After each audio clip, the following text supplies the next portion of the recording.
Para vencer, é preciso viver pela fé.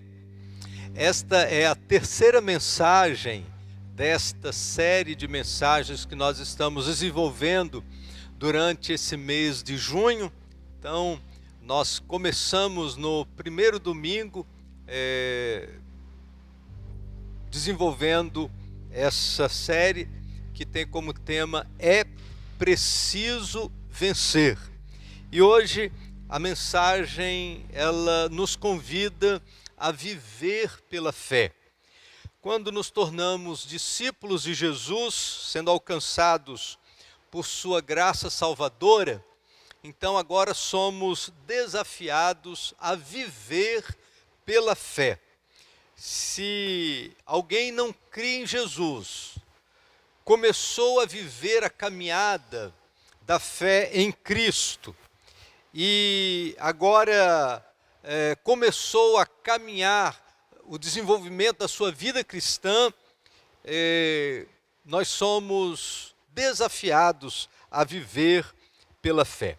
Eu gostaria de ler a palavra de Deus. O texto que vou compartilhar hoje está em Mateus capítulo 6, os versos de 24 ao verso de número 34. A palavra de Deus diz assim: Ninguém pode servir a dois senhores, porque ou há de odiar a um e amar o outro, ou há de dedicar-se a um e desprezar o outro. Não podeis servir a Deus e às riquezas. Por isso vos digo, não estejais ansiosos quanto à vossa vida, pelo que haveis de comer ou pelo que haveis de beber, nem quanto ao vosso corpo, pelo que haveis de vestir. Não é a vida mais do que o alimento, e o corpo mais do que o vestuário? Olhai para as aves do céu, que não semeiam nem ceifam, nem ajuntam em celeiros, e vosso Pai Celestial as alimenta. Não valeis vós muito mais do que elas?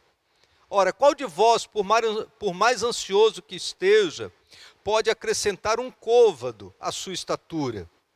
E pelo que haveis de vestir, por que andais ansiosos? Olhai para os lírios do campo, como crescem, não trabalham nem fiam. Contudo vos digo que nem mesmo Salomão, em toda a sua glória, se vestiu como um deles. Pois se Deus assim veste a erva do campo, que hoje existe e amanhã é lançada no forno, quanto mais a vós, homens de pouca fé. Portanto, não vos inquieteis dizendo, que havemos de comer, ou que havemos de beber, ou como nos havemos de vestir? Pois todas estas coisas os gentios procuram, porque vosso Pai Celestial sabe que precisais de tudo isso. Mas buscai primeiro o seu reino e a sua justiça, e todas estas coisas vos serão acrescentadas. Não vos inquieteis, pois, pelo dia de amanhã, porque o dia de amanhã cuidará de si mesmo. Basta a cada dia o seu mal. Esse é um texto que é parte do Sermão da Montanha. Jesus, no Sermão da Montanha, ele vai nos ensinar a ética do reino, e nós aprendemos com o Sermão da Montanha os princípios que devem conduzir a nossa vida. Eu tenho um carinho muito grande por esse texto da palavra de Deus, Mateus capítulo 6, de 24 a 34, porque esse foi o texto do meu primeiro sermão. Eu tinha 14 anos de idade, e eu sei que hoje já vai aparecer figurinha lá no Embaú, né? É exatamente isso. Eu tinha 14 anos de idade, e foi quando eu preguei pela primeira vez no púlpito da minha igreja, na Igreja Batista do Embaú. eu tinha 14 anos de idade, era o mês da mocidade, e aí tinha uma escala de pregadores, cada um pregava em um dos cultos, no mês de agosto, se não me falha a memória, e eu já pregava nos cultos dos adolescentes, nos lares e tal, mas no púlpito da igreja, aquela era a minha estreia, era a primeira vez que eu ia pregar para a igreja. E foi esse o texto da palavra de Deus que eu usei na minha primeira mensagem. Ainda tenho guardado os rabiscos, né, daquela primeira mensagem que preguei há muitos anos atrás. Eu não vou dizer a quanto, senão vocês vão ficar fazendo conta aí da minha idade, deixa para lá. Esse texto é um desafio. Jesus estava desafiando os seus discípulos e a nós a vivermos pela fé. Mas ele nos traz a ideia de que isso não é uma coisa fácil. Não é fácil viver pela fé. Algumas coisas precisam acontecer na vida para que a gente de fato possa viver pela fé. E nesta manhã, nesses próximos minutos, eu gostaria de compartilhar à luz desse texto da palavra de Deus de algumas coisas que são essenciais para que possamos viver pela fé. Viver pela fé, em primeiro lugar, implica em transformação da essência do nosso ser. Na sua essência, o ser humano é visual. Aquilo que ele não pode ver, aquilo que ele não pode apalpar, é muito difícil de aceitar como verdade. Você se lembra da mensagem do domingo passado, que nós falamos a respeito das dúvidas do coração de Tomé com relação à ressurreição de Jesus? E ele disse, eu preciso ver, eu preciso ouvir, eu preciso apalpar, eu preciso colocar a minha mão dentro da mão, no lado onde passou o corte, eu preciso constatar. E talvez aqui, queridos, seja a grande lição. A fé não é por constatação. Crer é muito mais do que constatar. É aceitar como verdade, ainda que eu não possa palpar, ainda que eu não possa ver, ainda que eu não possa constatar. Por exemplo, você não precisa de fé para saber que isso aqui é um microfone. Você está vendo que isso aqui é um microfone. Isso não há necessidade de fé porque você está vendo. Eu não preciso de fé porque eu estou pegando, né? Eu sei pelo meu tato o que está em minhas mãos. Agora, quando nós convidamos, e Jesus nos convida a uma atitude de fé, é porque Ele sabe que para nós é muito mais fácil e é muito mais natural a gente tratar as coisas do nível daquilo que é material. Mas há um texto na palavra de Deus, escrito pelo apóstolo Paulo, capítulo 5 da segunda carta aos Coríntios, verso 7, que Paulo diz assim, porque andamos por fé e não por vista. Há uma diferença entre mudar de comportamento e experimentar a transformação do nosso ser. A mudança de comportamento apenas afeta a parte exterior da nossa vida. Agora, a transformação do ser acontece quando as origens das nossas inclinações são afetadas por aquilo que cremos. Não há possibilidade de atender às demandas da palavra de Jesus se o nosso interior ainda não foi alterado pela presença de Jesus.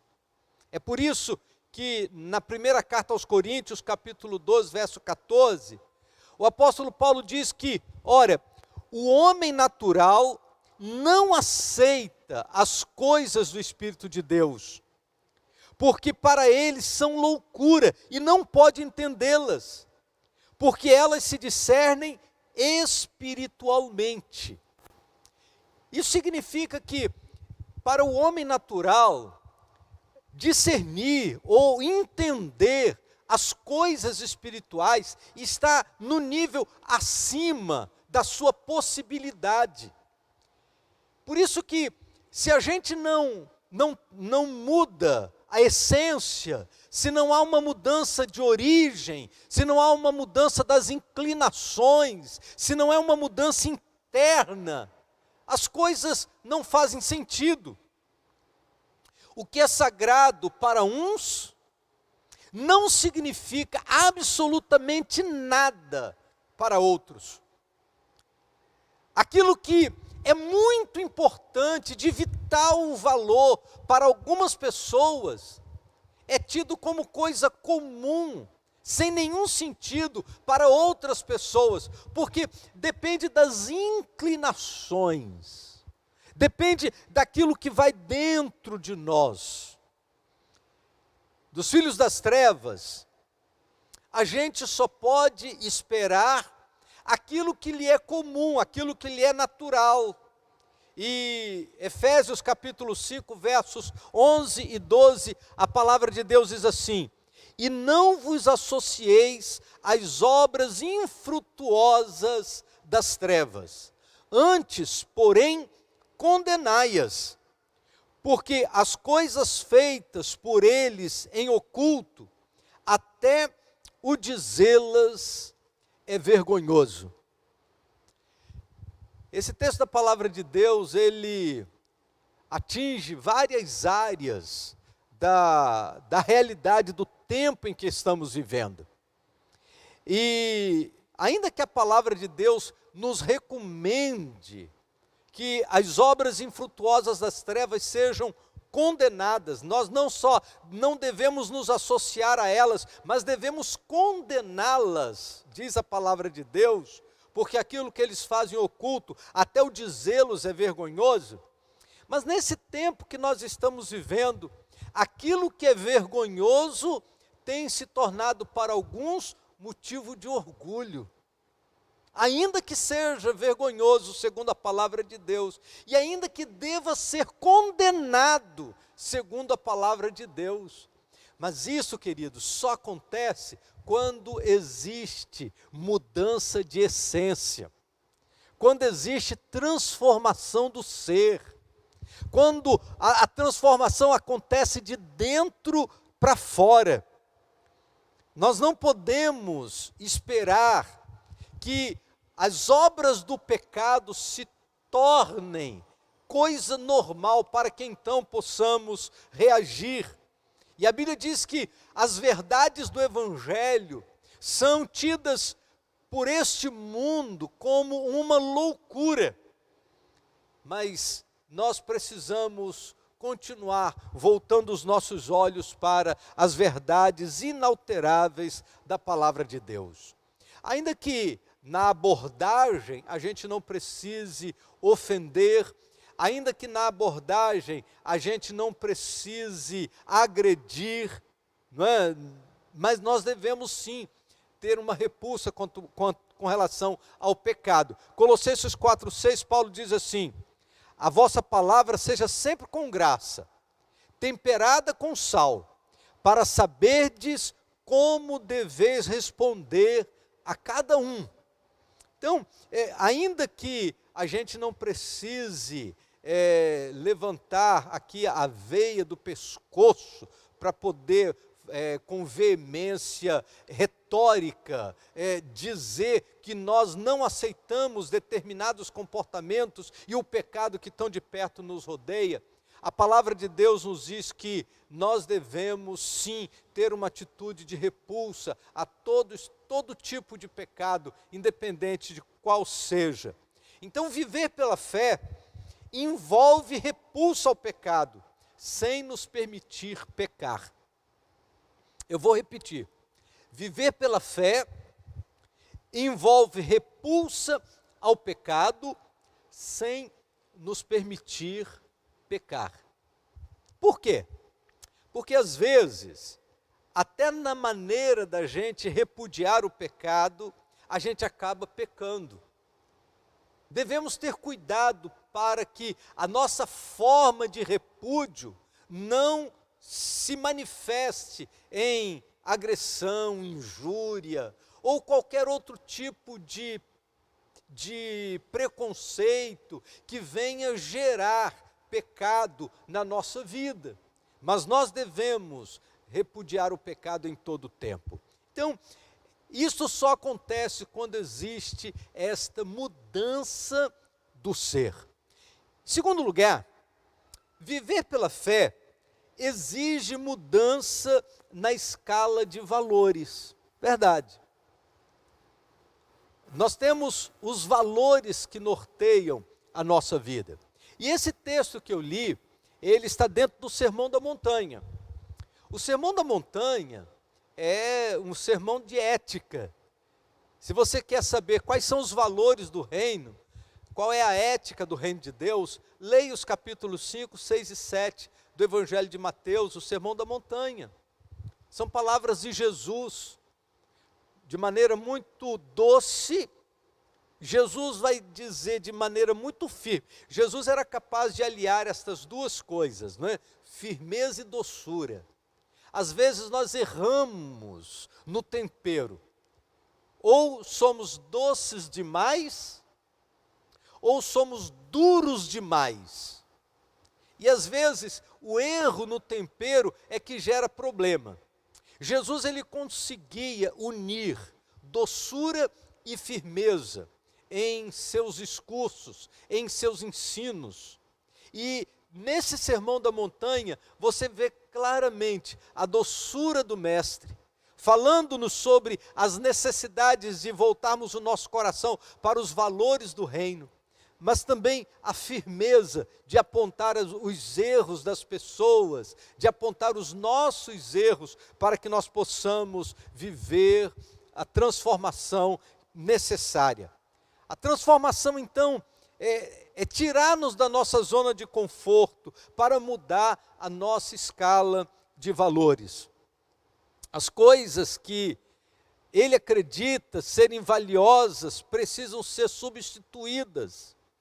E Jesus propõe isso aos seus ouvintes. Eles precisavam mudar os seus valores. Eles precisavam substituir determinadas crenças. Na expressão de Jesus, um lírio do campo tinha mais riqueza do que Salomão.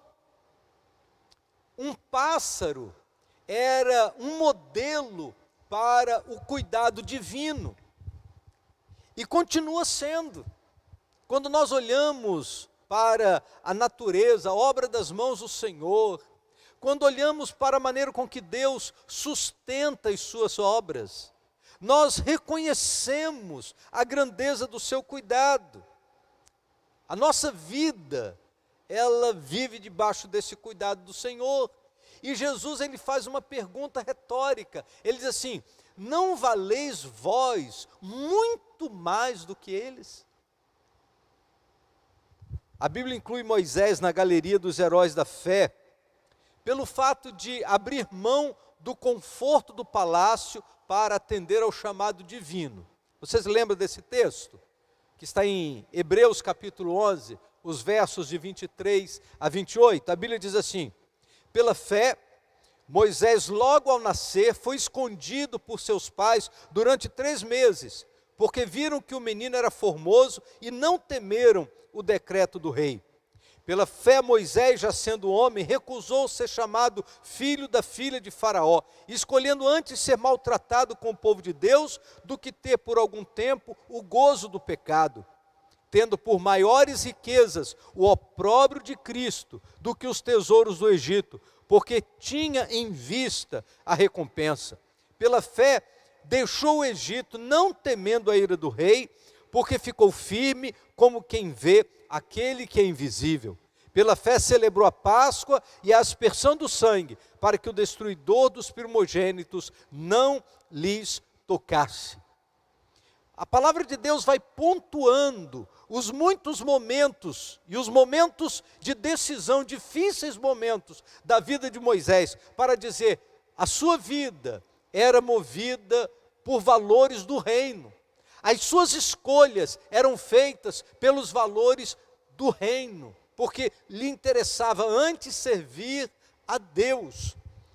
Aquele que já passou pela transformação do seu íntimo, aquele que já passou pela transformação espiritual, aquele que já viveu a mudança lá do seu coração, e agora vive o processo de mudança de seus valores, pode dizer como disse o apóstolo Paulo. Paulo diz assim, mas o que para mim era lucro, passei a considerar perda, por causa de Cristo. Mas mais do que isso, considero tudo como perda, comparado com a suprema grandeza do conhecimento de Cristo Jesus, meu Senhor, por cuja causa perdi todas as coisas, e eu as considero como esterco, para poder ganhar a Cristo. Veja, queridos, Paulo coloca todas as riquezas da sua sabedoria, da sua fama, de todo o seu projeto de vida, ele coloca tudo dentro de um balaio para dizer assim, olha, eu considero tudo que eu tinha, que aos olhos humanos tinha muito valor, eu considero como nada. E ele usa a palavra esterco, porque ganhar a Cristo, viver com Cristo, viver a vida cristã e os propósitos de Deus, os projetos de Deus, tinha valor muito maior na vida do apóstolo Paulo. A segurança de Paulo não estava agora na sua posição social, não estava na sua sabedoria, naquilo que conhecia, na sua carreira, mas a partir do seu encontro com Jesus e a partir do momento que o Evangelho é internalizado em sua vida, agora ele tem como valor supremo ganhar a Cristo, estar com Cristo. Isso era a coisa mais importante da sua vida, e isso era de fato viver pela fé. Mas em terceiro e último lugar, viver pela fé produz sim mudança de comportamento. O comportamento é sempre uma consequência da mudança do ser e do ajuste dos valores. Não adianta a gente mudar comportamentos sem que haja uma transformação do ser e sem que haja um ajuste dos valores. Sempre que eu penso nesta realidade, eu me lembro de uma história, a história de uma fazenda que criava porcos. E conta a história que, num certo momento, uma daquelas porcas que davam cria, ela deu uma cria de vários porquinhos. E o dono da fazenda levou um de seus filhos de 6 anos de idade para ver aqueles novos porquinhos da fazenda. E ele se encantou com aqueles porquinhos, e ele pegou um deles no braço e disse para o seu pai, pai, esse aqui é meu, esse aqui é o meu porquinho de estimação. E o pai falou, que lindo filho, que bom, mas deixa, ele vai ficar aqui junto com os seus irmãozinhos, vão ficar aqui no chiqueiro. E ele começou a chorar, disse, não pai, esse é o meu porquinho de estimação, eu vou levá-lo para casa, eu quero criá-lo como um animal doméstico. E por mais que o pai explicasse para ele que isso era impossível, o filho começou a chorar, insistindo que pudesse levá-lo para dentro de casa, e para evitar aquela choradeira toda, o pai permitiu que o filho levasse o porquinho para dentro de casa. Ele lavou o porquinho todo, colocou uma fitinha em volta do pescoço, mas havia uma necessidade. Era preciso manter as portas fechadas o tempo todo, e sempre que alguém se descuidava com uma das portas, o porquinho fugia, ia para o meio da lama. E o filho ia lá, pegava aquele porquinho, lavava de novo, colocava dentro de casa, e todo mundo era avisado para ninguém permitir que as portas ficassem abertas. E conta-se que numa tarde de sábado, eles receberam a visita de amigos, e era uma tarde de muita chuva, e os amigos então, do carro até a sede da fazenda, eles se molharam muito, e todos os membros da família preocupados em providenciar toalhas e novas roupas para poder aquecê-los, então esqueceram a porta aberta. E naquela tarde de sábado chuvosa, o porquinho fugiu, e daqui a pouco, depois que todos estavam já enxutos e arrumados, perguntaram: vem cá, disseram que tem um porquinho de estimação, a gente gostaria de conhecer o porco doméstico. E aí se deram conta de que a porta da sala tinha ficado aberta, e aí foram procurar. Cadê o porquinho? Ele estava lá no meio da lama, jogando lama para cima, feliz da vida, naquele seu ambiente. Ali era o seu habitat. O que acontece? Não adianta pegar o porquinho e colocar dentro de casa, porque a sua natureza é estar na lama. Se criou dentro do ambiente, mas não se mudou a natureza. Sempre que for possível, ele vai voltar para a lama. Isso significa, sabe o quê? Não adianta você pegar uma pessoa do mundo e simplesmente colocar dentro da igreja. Não adianta cortar o cabelo, colocar novas roupas e mantê-lo dentro da igreja, fechando as portas de saída para que ele não escape. A hora que ele tiver uma oportunidade, ele vai voltar para o seu mundo, porque não há possibilidade de mudança de vida se não mudar a essência. Não há possibilidade de mudança de verdade se não se muda de dentro para fora. Jesus, no capítulo 7, também no Sermão da Montanha, ele diz o seguinte: assim, toda árvore boa produz bons frutos, porém, a árvore má produz frutos maus.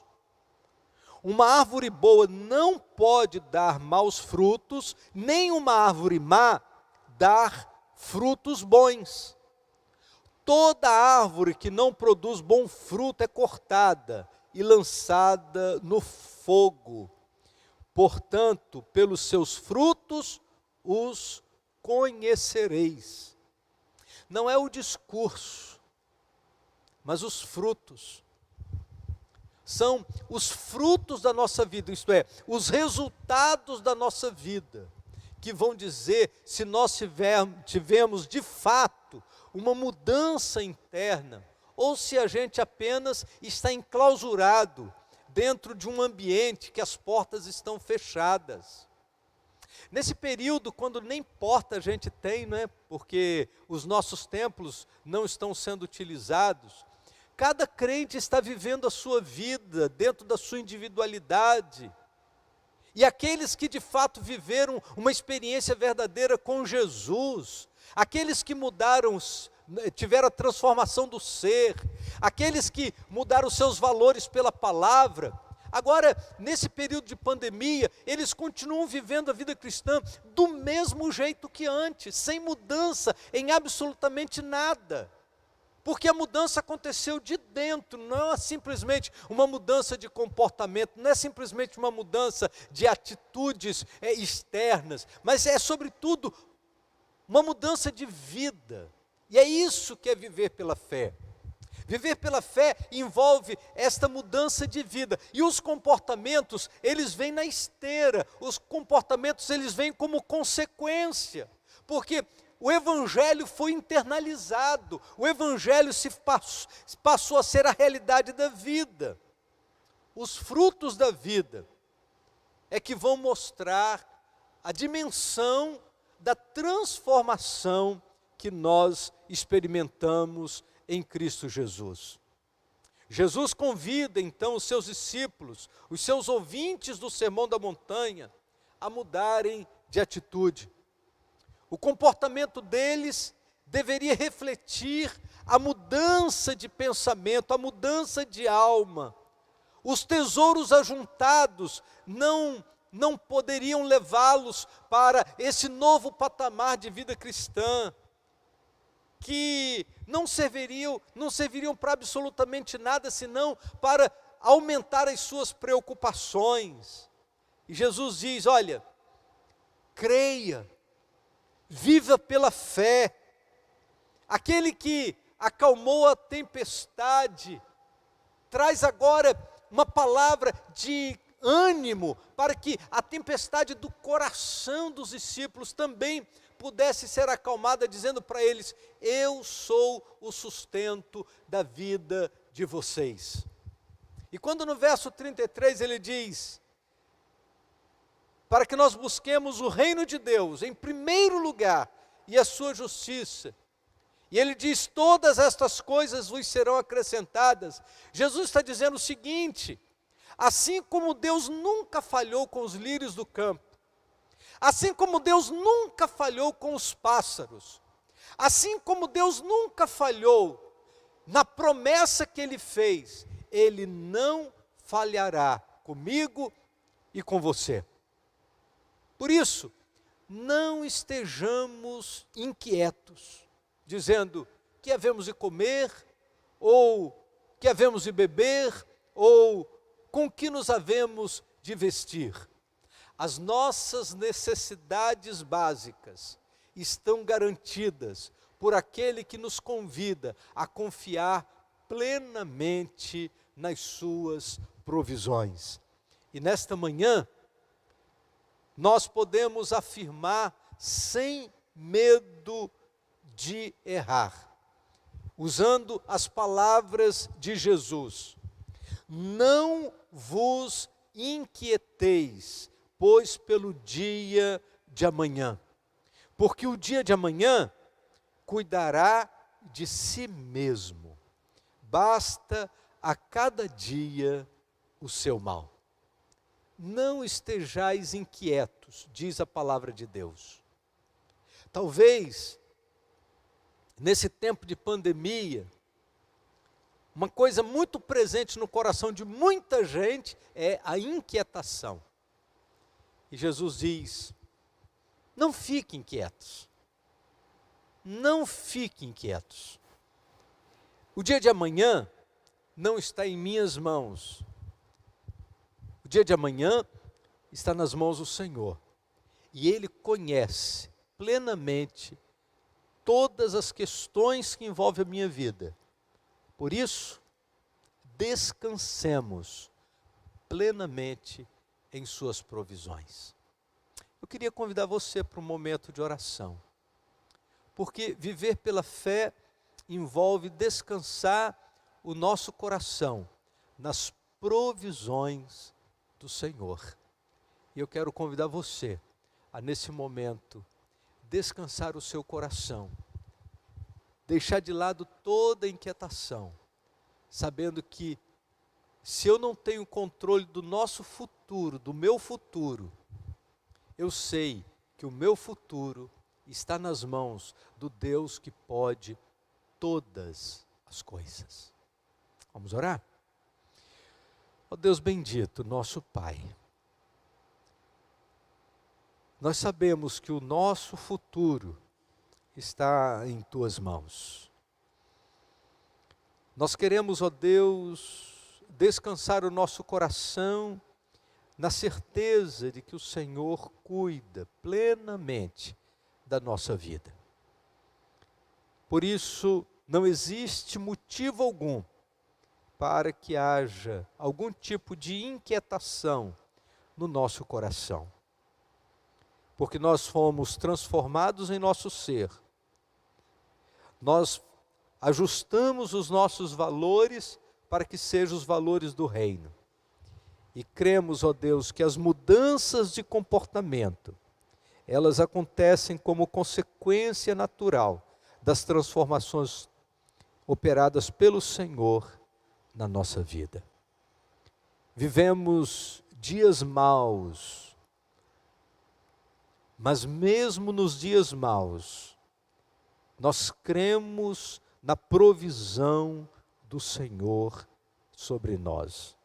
E nesse momento, nós queremos manter o nosso foco em Jesus, porque cremos que Ele é capaz de suprir todas as nossas necessidades. Nós oramos em nome de Jesus. Amém. Meus queridos, a celebração do culto desta manhã, ela em seu momento derradeiro, seu momento final, envolve um momento de intercessão por uma família muito querida de todos nós, família Moreira. Hoje, vindo para a igreja, nós recebemos uma notícia que a Andréia estava vivendo um drama muito intenso por conta de um acidente que o seu filho sofreu. E nós estamos orando a Deus por sua vida, Andréia. Estamos orando a Deus por sua família. O momento de perda é um momento muito difícil. E a gente sabe o drama desse momento, a dor desse momento. Mas nós cremos que esse texto da palavra de Deus nos ajuda a atravessar os vales. E nesse tempo de vale, nós queremos orar a Deus por sua vida. Queremos orar a Deus por sua família, para que o Senhor, que é o Deus de toda consolação, possa trazer consolo para o seu coração, trazendo renovo para as suas forças, e dizer para você que nós estamos juntos como igreja, como discípulos do Senhor. Nós dividimos os bons e os maus momentos. Dividimos os momentos de alegria e dividimos também os momentos de dor e de tristeza. E nós vamos orar, pedindo que o Senhor traga para o seu coração o renovo necessário para que você possa suportar esse momento de perda tão difícil, tão intenso. E nós nos unimos a você e sua família nesse momento. Vamos orar. Ó Deus bendito,